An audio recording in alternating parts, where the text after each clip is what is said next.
Good morning बच्चों। पिछली class में हमने आहार के बारे में बताया था। आज हम पोषक तत्व और आहार में मूल तत्व के बारे में बताएंगे। पोषक तत्व हमारे आहार में मूल तत्व के रूप में उपस्थित रहते हैं। पोषक तत्व 6 प्रकार के होते हैं: कार्बोज, वसा, प्रोटीन, खनिज लवण, विटामिन, जल। अच्छे स्वास्थ्य के लिए आहार में इन सभी पोषक तत्वों की उपस्थिति उचित मात्रा एवं उचित अनुपात में होना आवश्यक है। पोषक तत्वों की हमारे शरीर को कितनी मात्रा चाहिए, यह निम्न बातों पर निर्भर है: शारीरिक श्रम, मौसम, वृद्धि एवं विकास, तनाव, लिंग, बीमारी, आयु। पोषक तत्व हमें प्रतिदिन के आहार के आवश्यकतानुसार प्राप्त होते रहते हैं। अतः यह आवश्यक है कि हमारा आहार संतुलित हो। संतुलित आहार क्या होता है? संतुलित आहार वह आहार है जिसमें सभी पोषक तत्व उचित मात्रा एवं अनुपात में हों, जिससे एक व्यक्ति की प्रतिदिन की न्यूनतम आवश्यकताओं की पूर्ति हो सके।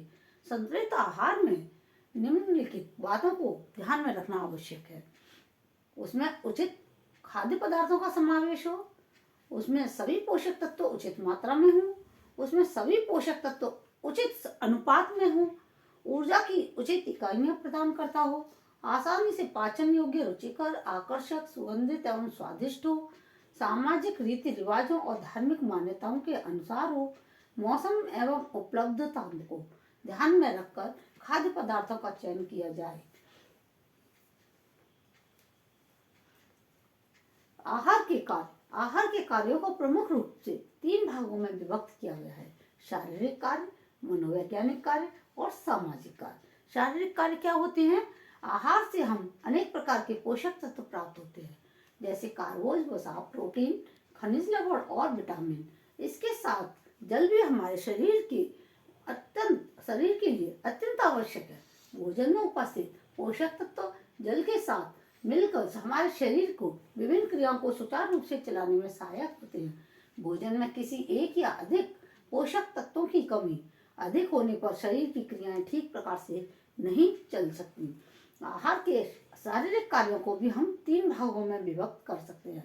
आहार की शारीरिक कार्य: ऊर्जा प्रदान करना, शारीरिक वृद्धि करना, शरीर की क्रियाओं को सुचारू रूप से चलाना व रोगों से बचाव करना। ऊर्जा प्रदान करना: ऊर्जा प्रदान क्या है?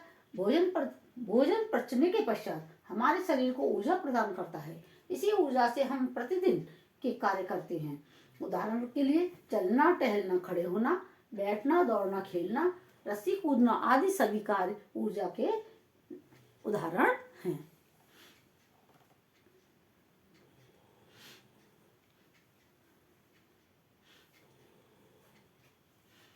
हमारा शरीर ऊपर की दी हुई सभी जो भी क्रियाएं करता है वे हमारी इच्छानुसार होती हैं, अतः उन्हें ऐच्छिक क्रियाएं कहते हैं। इसी प्रकार हमारे शरीर में कुछ ऐसी क्रियाएं होती हैं जिनका हमें ज्ञान ही नहीं होता, परंतु वे जीवित प्राणी के अंदर निरंतर चलती रहती हैं, जैसे सांस लेना, भोजन का पाचन, भोजन का अवशोषण व चयापचय, हृदय की धड़कन और आंखें पलक झपकाना। ये हमारी अनैच्छिक क्रियाएं हैं। शरीर के आवश्यक पदार्थों का विसर्जन, शरीर के तापक्रम का नियंत्रण आदि ये सभी क्रियाएं आंतरिक होती हैं और इन्हें अनैच्छिक क्रियाएं कहते हैं। ये क्रियाएं शरीर के अंदर निरंतर चलती रहती हैं। इन सभी क्रियाओं में ऊर्जा खर्च होती है तथा ये प्राणी को जीवित रखने के में सहायता देती है। ऊर्जा हमारे शरीर में निम्न कार्य करती है: शरीर को गति प्रदान करती है, शरीर को स्फूर्ति देती है, शरीर में कार्य क्षमता उत्पन्न करती है, शरीर में उष्णता उत्पन्न करती है, शरीर में होने वाली कोशिकाओं की टूट फूट और की मरम्मत करती है। आहार से प्राणी को जीवित रहने व कार्य करने के लिए ऊर्जा प्राप्त होती है। ऊर्जा हमारे शरीर में मुख्य रूप से 3 पोषक तत्वों से प्राप्त होती है: कार्बोज, वसा, प्रोटीन। कार्बोज हमारे आहार में ऊर्जा अधिकांश कार्बोज व वसा से प्राप्त होती है। यदि आहार में इन दोनों पोषक तत्वों की कमी हो जाती है तो प्रोटीन चयापचय के पश्चात ऊर्जा प्रदान करने की कार्य करता है। आहार में ऊर्जा को मापने की इकाई को किलो या कैलोरी कहा जाता है। 1 लीटर पानी के तापक्रम में 1 डिग्री सेंटीग्रेड का परिवर्तन लाने के लिए आवश्यक ऊर्जा की मात्रा को 1 किलो या कैलोरी कहते हैं। निम्न पोषक तत्वों में प्रति ग्राम ऊर्जा की मात्रा 1 ग्राम कार्बोहाइड्रेट से 4 किलो कैलोरी, 1 ग्राम प्रोटीन से 4 किलो कैलोरी, 1 ग्राम वसा से 9 किलो कैलोरी। शारीरिक वृद्धि करना। कोशिका हमारे शरीर की सबसे छोटी इकाई है। शिशुओं व बालकों में निरंतर वृद्धि होती रहती है, जिसमें उनके शरीर का भार व लंबाई दोनों बढ़ते हैं। बच्चों में वृद्धि उचित हो, इसके लिए उन्हें उचित आहार सही मात्रा में अनुपात में देना चाहिए। आहार शारीरिक वृद्धि का कार्य भी करता है।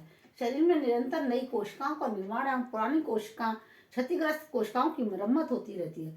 इन कार्यों को संपन्न करने के लिए भोजन की आवश्यकता होती है।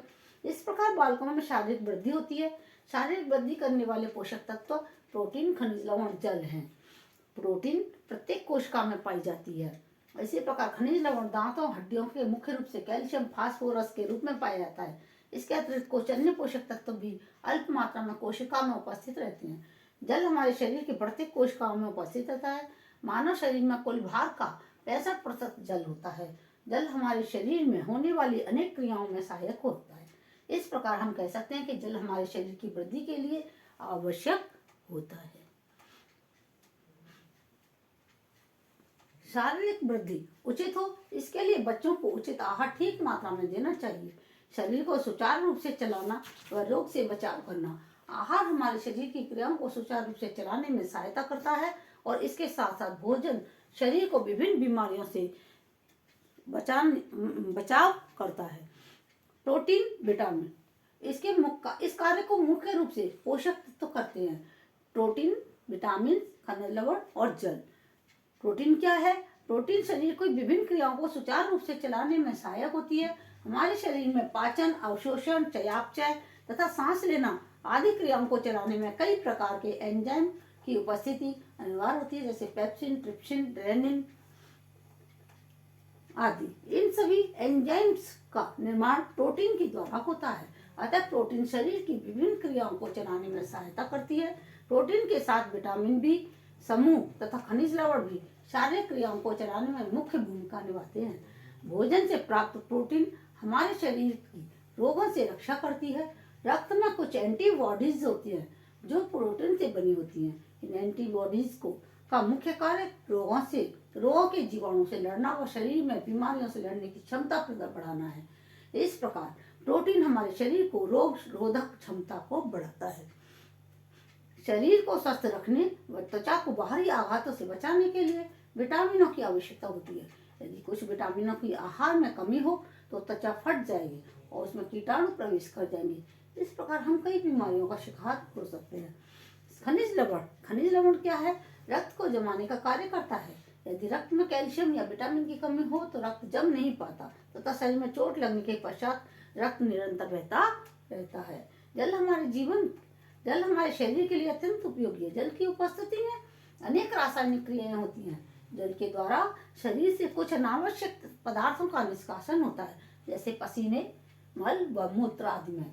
जल हमारे शरीर के कोमल अंगों जैसे हृदय, मस्तिष्क आदि को चारों ओर से घेरे रहता है। इन अंगों के चारों ओर जल की परत होने से इनकी बाहरी आघातों एवं चोटों से इनकी रक्षा होती है। त्वचा के नीचे वसा एडिपोज टिश्यू की परत रहती है जो शरीर को बाहरी चोटों से बचाती है। बच्चों, ये आहार के शारीरिक कार्य थे। मनोवैज्ञानिक और सामाजिक कार्य हम अगली कक्षा में पढ़ाएंगे। Thank you.